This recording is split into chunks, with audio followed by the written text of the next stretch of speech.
Ok la famille, on part aller chercher la vaisselle. J'ai déjà entendu parler de cette... Ah mais c'est possible.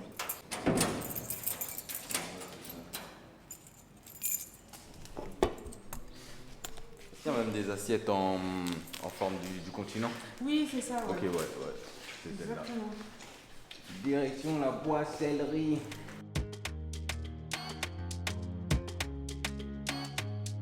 David et Ben, nos fidèles chauffeurs, sont venus nous chercher pour nous rendre à Calavi, dans le quartier de Révier. C'est là où se trouve la boisellerie Lorenz, qui est aussi la concession de sa promotrice Nicole. Elle a réalisé sur commande de la vaisselle pour le QG. Elle a accepté de nous présenter son activité et de nous raconter son parcours atypique. Nous vous partageons des extraits de cette rencontre dans ce 3e épisode des Quêtes exclusives. Tu vois un peu? Stylé hein. Alors moi, c'est la reine du bois. Je blague. C'est Nicole Aqueu, la promotrice de Boisellerie Lorenz. Nous sommes spécialisés dans la production de vaisselle en bois. C'est assiette Maya. J'ai dit ah peut-être la fera venir. Ça s'appelle Assiette Maya? Oui. Content Maya, ouais. Il y a déjà tout ici qui s'aligne là pour que tu viennes. On fait également les jouets, les puzzles. Yes. Ah, c'est super. Ah ouais. D'abord, j'ai une licence en négociation, communication, multimédia. Et après ma licence, sincèrement, j'ai pas voulu... mes parents ont toujours voulu que j'aille m'asseoir dans un bureau. Mais sincèrement, c'était pas moi mon truc. Donc, je cherchais ce que j'allais faire. Et dès que j'ai eu ma licence, j'avais déjà une petite fille. Je me disais, bon, il faudrait que je me prenne en main, tout ça. Donc, même en étant à l'université, en 2e, 3e année, j'ai commencé avec plusieurs formations. J'ai fait une formation en cosmétique, make-up. J'ai fait une formation en couture également. J'ai commencé la couture en première. Non, à partir de la 2e année, je confectionnais des trucs pour ma petite fille que je commercialisais déjà. Après ma licence, j'ai continué dedans. Donc, c'est comme ça, un jour, en voulant chercher des trucs qui a trait avec la couture, je suis tombée sur les ustensiles en bois. Je me suis dit, waouh! Pas de la vaisselle de micro-ondes, laver à l'eau et au savon et sécher ensuite, mais pas laisser tremper. Protéger avec une huile. Quand vous dites protéger avec une huile, c'est-à-dire à quelle fréquence? Peut-être une fois par semaine. C'est exactement. Je passe de l'huile dessus ou du Oui. beurre de karité. Ce que vous voulez. Soit le beurre, il y a le beurre de karité, non, pour de l'huile simple. C'est pour nourrir le bois et lui donner plus de brillance. Quand vous allez laver, ça c'est pour moi en fait que j'utilise. Non, ça devient un peu tel. Non, après vous appliquez l'huile pour lui vous donner de la brillance simplement. Voyez.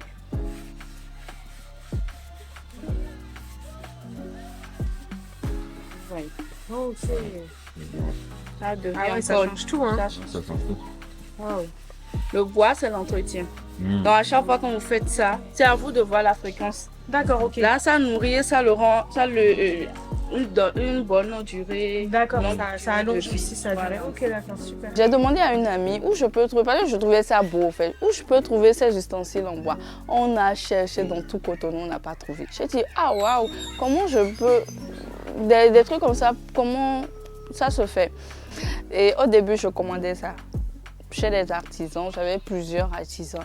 Mais franchement, quand je prenais des commandes, et ils me donnaient des délais, ils me disaient dans 2 semaines. Alors, donc moi, je dis 3 semaines à ma cliente, vu tout ça. Mais eux, ils font même plus d'1 mois sans me livrer. Donc j'ai des problèmes avec ma clientèle. Franchement, c'était pas facile au début. C'était pas du tout facile. Je devais payer, rembourser, parce que c'était sur commande. Je devais payer en retour ce que je prenais. Ils ne respectaient pas. Même quand tu reçois la finition, oh, c'est pas bon du tout. Et là, je me suis dit, ok, soit je laisse tomber, soit je trouve une autre solution. C'est de là, en regardant les vidéos sur YouTube, tout ça, je me suis dit, ah, d'accord. Je vois les vidéos, comment ça se fabrique, je vois les machines et tout. Donc, je me suis renseignée, je suis allée à Injico. J'ai dit, quand je vois une vidéo, Je vais là-bas, je cherche cette machine. J'achète. Donc c'est comme ça que j'ai commencé par acheter les machines. Ça n'a pas été du tout facile. Parce que produire une assiette, regarder une vidéo et reproduire, ah là là là là. Donc ça nous a pris un peu de temps, mais bon, par la grâce de Dieu, nous-mêmes, on réalise toutes nos assiettes ici et puis voilà quoi. Je n'ai pas fait de formation, je me suis auto-formée. Bon, nous n'avons pas encore toutes les machines, mais bon, je vous présente ce qu'il y a ici. Ici, c'est une station à peinture pour mettre la peinture, du vernis, tout ce que vous voulez. Ici, c'est une meule pour nettoyer la surface du bois. Ceci, c'est une ponceuse. Waouh! Magnifique! La couleur. Eh ben, quel travail! Bravo! Le parcours et la personnalité de Nicole nous ont impressionnés. Alors que la plupart cherchent un travail assis dans un bureau, elle ne s'est pas contentée de son diplôme universitaire et s'est battue pour subvenir aux besoins de sa fille et d'elle-même en faisant ce qui lui plaît profondément. Elle n'a reculé devant aucune barrière ou limite et elle est en train de devenir une référence de la vaisselle en bois au Bénin.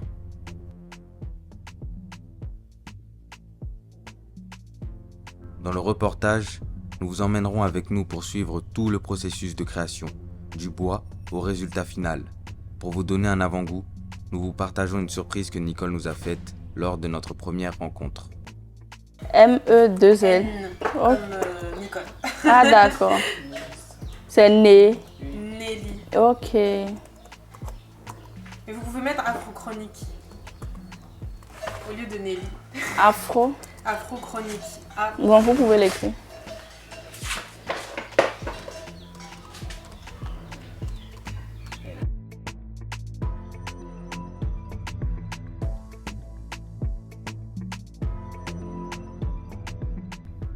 Un autre outil que possède Nicole est un laser. C'est grâce à lui qu'elle peut proposer un service très intéressant pour la clientèle. La personnalisation de la vaisselle. Elle nous fait une démonstration en quelques minutes.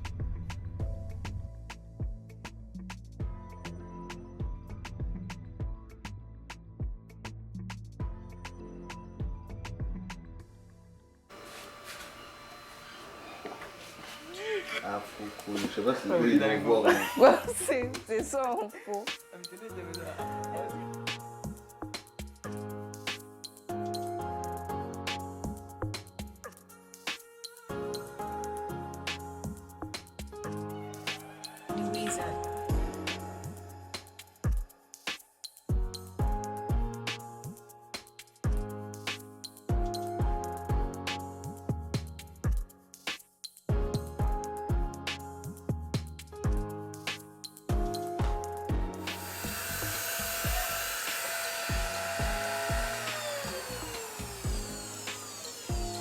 On mettre ça au soleil.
Après avoir analysé beaucoup de trucs, je me suis dit, à la cuisine, dans nos foyers, on ne voit pas très souvent ces genres de trucs.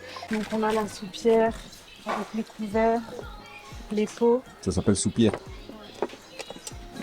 C'est pour les plats en fait. Par exemple, là, à midi, on va manger la soupe gombo. On est direct dedans, quoi, et ça garde la chaleur. Mais pourquoi ne pas développer ça aussi? Parce que le bois, en utilisant le bois de chez nous, ça fait un truc local. Tiens, parce que quand on prend toute la vaisselle en bois que nous utilisons aujourd'hui, c'est des trucs importés qui ne nous appartiennent pas. Parce que tout ce qu'on utilise en majorité, sauf les assiettes en argile, tout, absolument tout, ne nous appartient pas. Mais qu'est-ce qui nous appartient? C'est de là. Je me suis dit, pourquoi ne pas lancer une marque de vaisselle en bois avec des bois locaux. Vous allez mettre votre sachet plastique, tout ça. Boisellerie Lorenz. Aïe, aïe, aïe. Je kiffe le logo. Ouais, merci. On met du vin ici, les 2 verres à vin, pour se retrouver en couple en fait. Beaucoup m'ont proposé de m'envoyer de l'extérieur, la vaisselle en bois, mais je me suis dit non, non, non. Je préfère utiliser un truc de chez nous. C'est de chez nous, donc voilà. Donc c'est de là que j'ai démarré avec la vaisselle en bois. Wow. Ça fait maintenant 3 ans. 3 ans. Ouais.